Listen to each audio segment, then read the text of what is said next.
want to take some time right now just to honor a couple of volunteers. You know, at Liberty Church, we have over 600 volunteers. In all areas, Sunday through the week. It's not, at Liberty Church, it's not just a Sunday thing, it's a Monday to Sunday thing. And so life group leaders, lifestyle of freedom group coaches, Sunday, everything that happens, we have over 600 volunteers. On a Sunday, there are over 110 volunteers that are working, serving at our North, West, and our online campus as well, which is absolutely incredible. And so I just want to honor, I don't know if Lance, right, Mr. Lance. He's going to hate me for this, but that's okay. That's all good. We pulled a report a couple of months ago to see just in terms of the volunteers during lockdown, so from March 2020 right through to December 2021, and who was the volunteer that had served the most Sundays, illegally or legally, depending on the COVID requirements. I don't know. No, I'm joking. I promise you nothing was. We all just lived here for the last 2 years. But Lance was the one that came up on our report as serving the most during COVID and lockdown.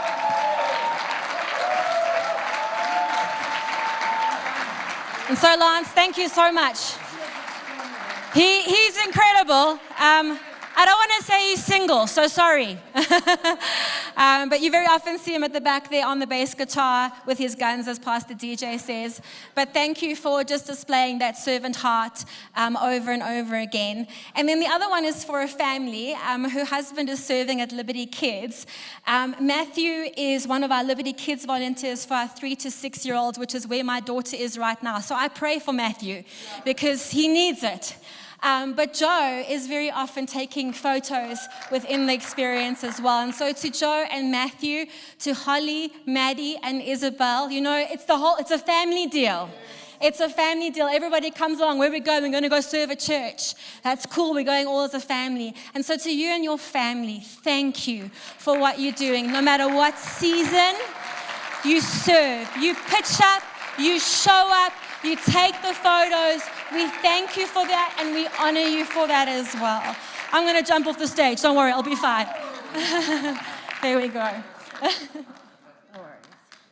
No worries. Okay, I'm not going to jump back up because that could be really bad. And unfortunately, I have run out of chocolates, but I do just want to honor one more person, and that is Ferdy. So Ferdy, speak to West Avenue afterwards and get a free coffee and donuts. All right, deal. Ferdy is one of those guys who says, where's the gap? I'll fill it. It's parking, it's next level, it's VIP, it's a life group, it's driving food. Thank you. We see it. Thank you that no job is too big and no job is too small. If we said to you, go to Liberty Kids, you'd be in Liberty Kids right now as well. So thank you so much. And I think it just reminds me again of how countercultural and how revolutionary serving is. Do you ever get surprised when you get good service?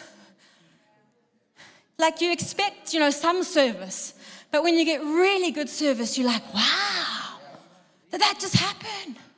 It happened to me the other day at McDonald's. How's the level right there? You can tell where Mary and I are. Happy Meals, that's us. And I took my kids there because they love the Happy Meals. They're there for the free toy more than for the Happy Meal. But anyway, we go. And they always want a McFlurry. And the lady bought us the meal, and she didn't bring the McFlurries. And I was like, oh, here we go. And she said, no. I just know that you have your meal first. And then when you're ready, I'll bring the ice cream. And I was like, wow. She thought of that. She didn't just bring it all together and then just all melts and it's just yuck and then you just blend it and just drink it all together, She had thought about it. And so I don't know why, but for some reason we get surprised by good service. And it really is because it is so countercultural and it's so revolutionary. I don't know if any of you have seen the Elvis Presley movie lately, but I walked away so sad because here's this guy who had these people in his life and all they ever did was, how can he serve me? How can I benefit from his fame, from his story, from his money? And I walked away so sad that here's this guy who had all the talent in the world, but was surrounded by people who only wanted to benefit themselves. And then you have the flip side of that is, I don't know about you, but I'm a park runner. Not really a park runner, more of a park walker. But anyway, it's so funny because I run with the old people at the back. And they all tell me their sons in front of them and their daughters in front of them, and there I am. My dad's in front of me. You know, my dad comes back and fetches me so that we can finish the park run together. But one of them is in Eldorado Park. Now, Eldorado Park, if anyone's from Eldorado Park, that's a community right there, hey? Saturday vibes, my goodness. But this park run is the most boringest park run in the world. It's flat. It's on 3 soccer fields that's covered by litter and glass. Nothing fabulous there. And you literally run from one corner of the soccer field to the other, and you zigzag, and then you do it again for fun. But you know what made it? You know why I'd go back? Because of the volunteers. There was a volunteer at every single zigzag, every single corner, with their cars, with the boot open, and with music blaring from their car. All different songs, all different genres. It felt like a run through music history right there.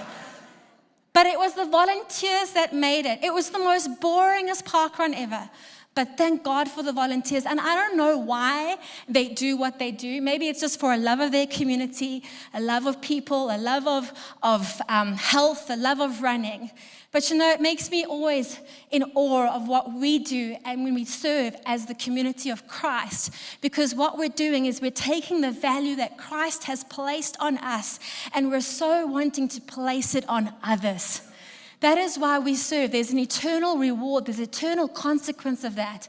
I don't know what the consequence of parkrun is. Maybe just a PB, a personal best in your time. And I think, sure, how much more important for us as the church to show serving and to show volunteering. And so I want to jump into a very interesting account this morning. And just a disclaimer, there are a lot of names that I have to read. And so if you're looking for a baby name, you might find it this morning. If you want to change your name, you might find it this morning as well. And just while we've mentioned babies, I just want to let you know that those of our church, we've been praying for Aston and Narika for their little one, Kyson. Kyson has been in the NICU for weeks. He came home just 2 days ago. He's at home. We've also been praying for Ozzy and Alice. They're pregnant with twins, and they've just had to make some really tough decisions, but they went for a second opinion this week, and the gynae said, you know what? These 2 babies' heartbeats are strong. We're going to push it for as long as we can. We're going to get these babies to 28 weeks, and we're going to give birth to them. So continue to pray for them. They've got 10 weeks to go, and every day those babies are getting stronger, which is incredible. Anyway, jumping into the stories, we see King David, and he decides that he wants to bring the Ark of the Covenant, which is where the presence of God was housed. He wants to bring that back from Judea to Jerusalem. But while they're moving this Ark of the Covenant, one of the guys is falling, and as he steps out to reach for it, first name Uzzah, that was his name, maybe, yeah, use it, don't use it, but he reaches out and stop it, and he gets struck down dead. Okay, sure, great place to start. And King David gets quite cross, and that's where we pick up the story. So 1 Chronicles 13 verse 13 says, he did not take the ark to be with him in the city of David. Instead, he took it to the house of Obed-Edom the Gittite. Tick, I got that right. Woo! Okay, we're winning. The ark of God remained with the family of Obed-Edom in his house for 3 months. And the Lord blessed his household and everything he had.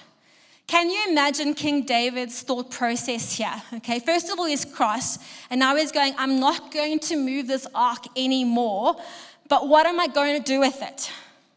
Now, I don't know if you've had a prized possession. I don't know what you would do with it if you had to give it to somebody. But I would want to give it to somebody that I had a relationship with, that I trusted, and that I know that would give it back. Do you have people that don't give stuff back to you by any chance? In the Reeves household, it's like when you have your supper, you have to protect it from Ethan. Because if you leave it for 2 minutes, he's going to take it and eat it. And so Shiloh will very often say, Mom, I need to go to the bathroom, but I don't want to leave my food. Don't worry, my baby girl, we'll watch it for you. And she's like, Ethan, they're watching. But you know what? If we're going to leave our prized possession, also have a friend who, she loves chocolate so much, but her husband doesn't notice if she eats the whole slab. He doesn't notice if the slab is missing, but if he notices if 2 or 3 pieces are missing. And so what she chooses to do is just eat the whole slab, because then he won't know it's gone, okay? Don't trust her. But you leave your prized possession with somebody that you know, that has character, that you have a relationship with, and that you trust. And so we can make the same assumption here that David must have known Obed-Edom. He must have trusted him. He must have had a relationship with him. And he must have known his character, because he chose to trust Obed-Edom to not only carry the ark, but to then house the ark for 3 months and then to release it. And just to pause here, I love that. The presence of God is in us. We carry it. We've been entrusted with it. We house it, but then we also have a responsibility to release the presence of God. And so David must have trusted Obed-Edom. From Obed-Edom's side, he must have recognized the presence of God. Yeah, there was a reverence there. There was an understanding there of who or what was in his home. And so the guy who reached out and touched the Ark of the Covenant, that guy might have battled with over-familiarity, because he had been in the presence of the Ark of the Covenant for 20 years. What are you over-familiar with? What have we lost our reverence for? Maybe you're too familiar with Sundays. Maybe you're too familiar with the run sheet for Sunday. You know exactly how it's going to go. I'm going to park my car in that spot, and that spot better be open, because that's where I'm going to park my car. And then I'm going to walk past the frontline team, and then I'm going to find my seat in church. Anyone got their seat in church? Or did we all sit in different seats today? Did we all sit in different seats today? I thought, just to cause chaos, what I could do at this point is ask everybody to stand up and shuffle. And then I thought, no, that would be too much chaos. Too much chaos for a Sunday morning. But what have we become too familiar with? Have we become too familiar with his presence? Have we become too familiar in our quiet times, in our devotions? Okay, I'll have 2 worship songs, Maverick, and then what I'll do is I'll have this reading, and then I'll chat a little bit to Jesus, and then, okay, I'll get on with my day. Have we become too familiar with his presence? Have we become too familiar with how to run a life group, or even how to serve? And I just think, even pausing here for a moment, may we never be too familiar with his presence. His presence, he is the one that parted the Red Seas and let a nation pass through it. He is the one who raised Lazarus from the dead. This is how big our God is. We can never get too familiar with him. Don't keep your expectations down, or don't expect nothing. Every time you and I step into his presence, it is the opportunity for something to happen. Something to break, something to heal, something to comfort. He is a big God. 1 Chronicles 15 verse 1-2 is now when David's getting ready to bring the ark back after 3 months. David built houses for himself in the city of David, and he prepared a place for the ark of God and pitched a tent for it. Then David said that no one but the Levites may carry the ark of God, for the Lord has chosen them to carry the ark of the Lord and to minister to him forever. King David's getting ready to bring back the Ark of the Covenant. What would you do if you've had the presence of God in your house for 24/7 for 3 months, and now King David says, I'm coming to take it back? What is Obed-Edom's response? His response is, I'm going to serve wherever I can to make sure I'm near to his presence. Because what we love or what we worship, we will serve. And so he had the character to house the presence of God, but now we see that he has the hunger to be in his presence. You and I can have all the character in the world and have his presence, but do we hunger for his presence? And so a servant heart is born out of an intimacy with his presence. It's out of a place of intimacy. It's out of a place of God's favor that we serve. We don't serve so that we can get God's favor. We don't serve so we can get brownie points. We don't serve so that we can get the intimacy. And I think sometimes we can make the mistake about that, is that we think that if we serve, we earn God's pleasure, God's favor. No, you and I already have that. Pastor DJ has said that to us week after week. Your identity is in him. You are a child of God. You are favored. You are valued. if it ever changes from I get to serve to I have to serve, that is an indication to you and me that something has shifted in our intimacy with him. Something has shifted in us wanting to be in his presence. Jeff Woodward says it this way: you'll know something has shifted in your heart when what used to feel like an honor now feels like a task. Rick Warren says it this way. He's a lot more harsher. He says, if I have no love for others, no desire to serve others, and I'm only concerned about my needs, I should question whether Christ is really in my life. A saved heart is one that wants to serve. And so what does Obed-Edom do when King David says, I'm coming to get the presents? He signs up. He says, pick me. Now here's where it gets interesting with all the names. Forgive me in advance.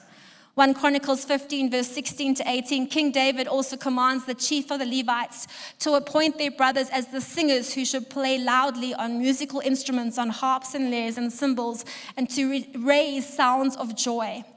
So the Levites appointed Heman. It's in the Bible. The son of Joel and his brothers Asaph, and the son of Berechiah and the sons of their brothers Ethan, a good name, know that one, the son of Cushiah, and with them their brothers of the second order, Zach, J with an A, Shem, J with an H, Uni, Eli 1, Ben, Matt, Eli 2, and Mick.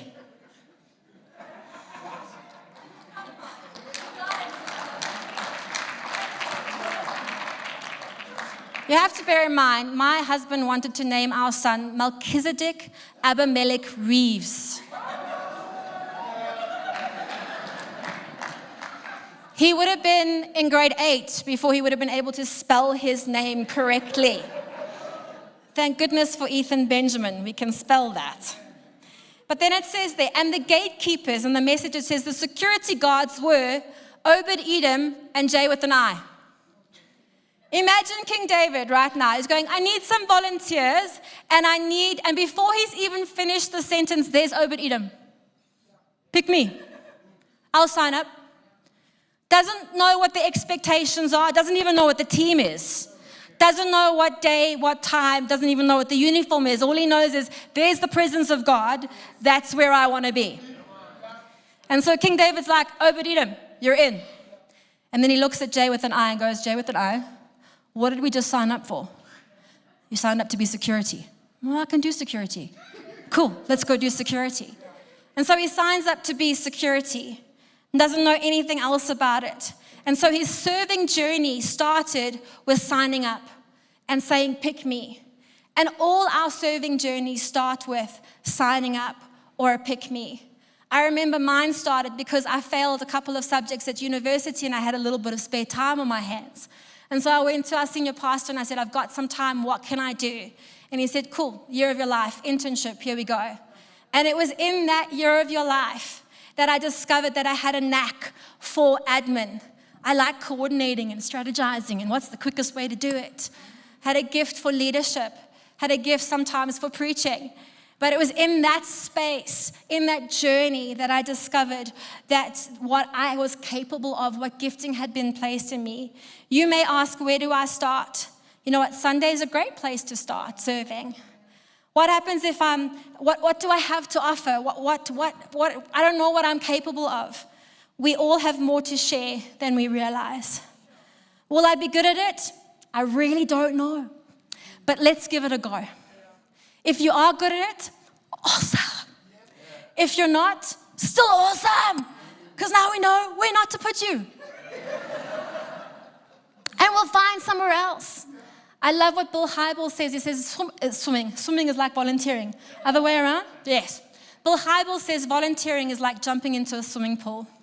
You might jump into volunteering and you might go, oh my goodness, what have I just jumped into? Don't get out the pool. Swim to another part of the pool. So maybe you jumped into the deep end and you jumped into Liberty Kids and you realize, oh, I don't like children that much. That's okay. Just don't get out the pool. Swim to another part of the pool where there's taller people and older people.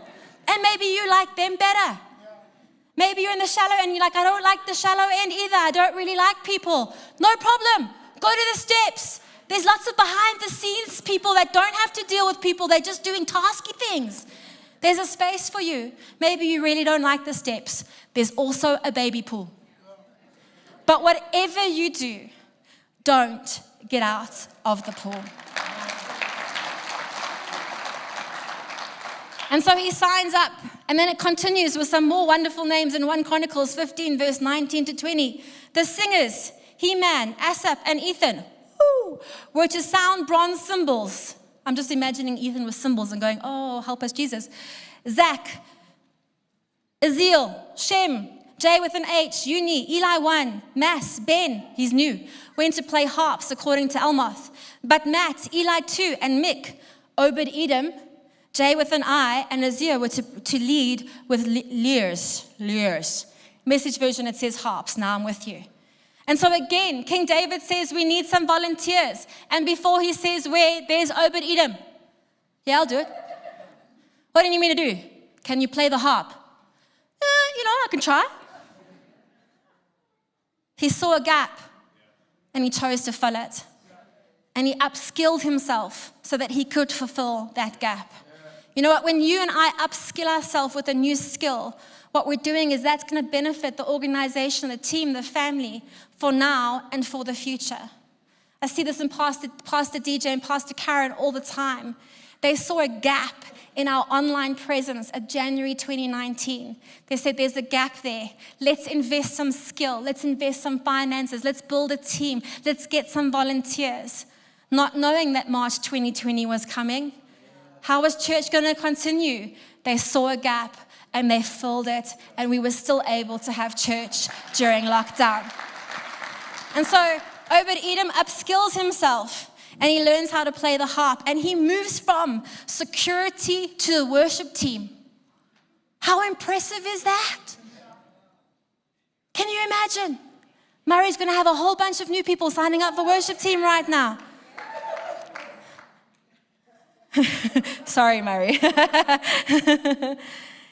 It's funny how when I finished finished school, I went to go and work at Mug and Bean. I'll let you know how long ago this was. Coffee was $4.95. Yeah, I know. It was a long time ago. I was young then. Anyway, I had never drunk coffee in my life. I was a tea drinker. You know, what home's tea drinker. Now all of a sudden I'm serving coffee. And you know what? There's a gap in my knowledge, and so I chose to fill it with information and learning about coffee. Didn't know there were different blends. Didn't know there was real coffee and fake coffee. Didn't know how it was grown. So I even went to coffee farms to discover how it was grown, how it's roasted, how dark it is, what the strengths are, how you make a cappuccino, how you make a latte. Because you know what? There was a gap. And I didn't just want to serve coffee. I wanted to do the best that I could while I was serving the coffee. And so I want to encourage you, whatever team you're in, don't just say, oh, I'm just at Liberty Kids, or I'm just on Frontline, or I'm just on the lights. It's so much more than that. You're not just serving coffee to people on a Sunday. You're not just putting out the cups or putting out the teaspoons. You're creating a moment for community. You're creating a moment to place the value that God has placed on you onto others. Don't ever just say, I'm just a, you're not. 1 Chronicles 15 verse 23 to 24 says this, more names. There's Berechiah and there's Elk, who were to be gatekeepers of the ark. There's She, Josh, Neith. There's Amar, there's Zach, there's Ben, there's Eleazar, the priest, should blow the trumpets before the ark of God. And there's Obed-Edom again. But he's dropped J with an I and he's picked up J with an H. And they were to be gatekeepers for the ark. Again, there's David. We need, please, is there anybody else except Obed-Edom? Obed, you're in. What am I in for? You're now security for the ark of the covenant. Yes, I'm there. And it's this move from just serving to being more specific. He was a security guard, but now he's a security guard for the covenant. And it speaks of intentionality and excellence. It speaks to the value we have for his presence. You know, we often talk here about Liberty Church is that when you give, don't just give intentionally. Be strategic in your giving. And it's the same for serving. We all start out serving, and we've got to find where our niche is. But then it becomes specialized. He developed a specialized skill. And so when that happens is that, again, so often we see it in Liberty Kids. We have some people who are just trying out and serving in Liberty Kids, and very often they discover they've got a passion for kids. And what happens is it doesn't just become a passion, now it becomes their career path because they start studying a degree in teaching or psychology or social work. And it's the most amazing thing to watch when your personality that God has given you, the passions that He's given you, and the gifting He's given you comes together. And it's lightened up. It's just that sweet spot. Watch out, world. You'll never be the same again. And so a specialized skill is discovered in our journey of serving. 1 Chronicles 16, verse 4-5. Would you believe it? He moves on to leading worship. My goodness. There he is. David appoints some of the Levites as ministers before the ark of the Lord to invoke, to thank, and to praise the Lord, the God of Israel. He wants people to lead worship. Asaph was the chief, and the second to him was Zach, J with an I, Shem, J with an H, Matt, Eli, Ben, Obed-Edom, and J with an I is back. He's dropped J with an H, who was to play harps and lyres. There again, King David, do we need anybody to volunteer? He's like, oh, I don't even know why he's still asking. Like, just ask Obed-Edom. He'll be there. He's gone from security to playing in the team to being the security for the Ark of the Covenant to now being one of the worship leaders. Again, there's this shift. There's this shift of not only me wanting to be in God's presence, but I want to take others with into God's presence. There's this shift from just equipping me and making sure I have the skill to making sure that I'm passing it on to somebody else and raising them up. And if you've been at Liberty more than 5 minutes, you know Liberty's heart is to see leaders raising leaders and disciples raising disciples. We don't want to do it all on our own. We want to do it together. And so there's this shift in this focus from task to vision and task to team. When you and I serve, we not only take ourselves into the presence of God, we take others with us. Serving is taking that love, that favor, that intimacy, that value, and placing it on another unconditionally and regardless of where they've been or what their story is. I love 1 Peter 4 verse 10. It says, each one should use whatever gift he has received to serve others, faithfully administering God's grace in its various forms. When you and I serve like Obed-Edom, we administer God's grace. We dish out God's grace. Last scripture, 1 Chronicles 16, verse 33. David left Asaph and his co-workers with the chest of the covenant of God and in charge of the work of worship. They were responsible for the needs of worship around the clock. Now he's worshiping 24/7. He also assigns Obed-Edom and his 68, I'm so glad he didn't list these 68 relatives, to help them. This speaks of a legacy. King David again going, we need, and he stops and he goes, Obed-Edom, how many family members you got? 68. Bring them all. Obed-Edom's serving impacted his family and impacted generations to come. I wonder what the age gap must have been in those 68 family members. Maybe it was from the oldest down to the person who just is still in nappies. But the legacy was one of wherever God's presence is, that's where we're going to serve. Rick Warren says that service is the pathway to real significance.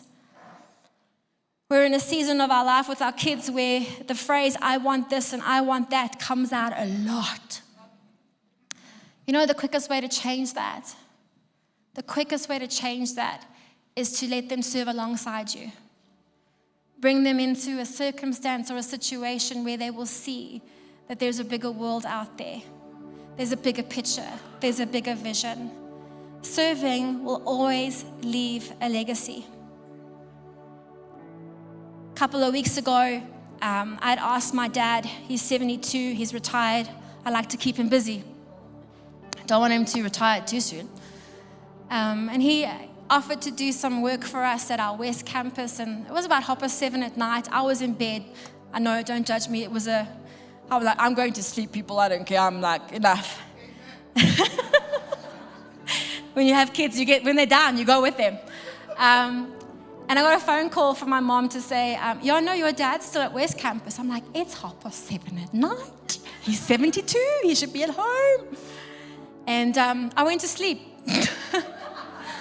Next morning, I found out that he got home at 10:30. And I thought, that's a legacy that he's passed on to me as his daughter. It's not just him, though. It's my mom as well. I've seen her serve in frontline teams over the years. I've seen her lead frontline teams. I've seen her build teams from scratch, and I've seen her hand over frontline teams to new leaders.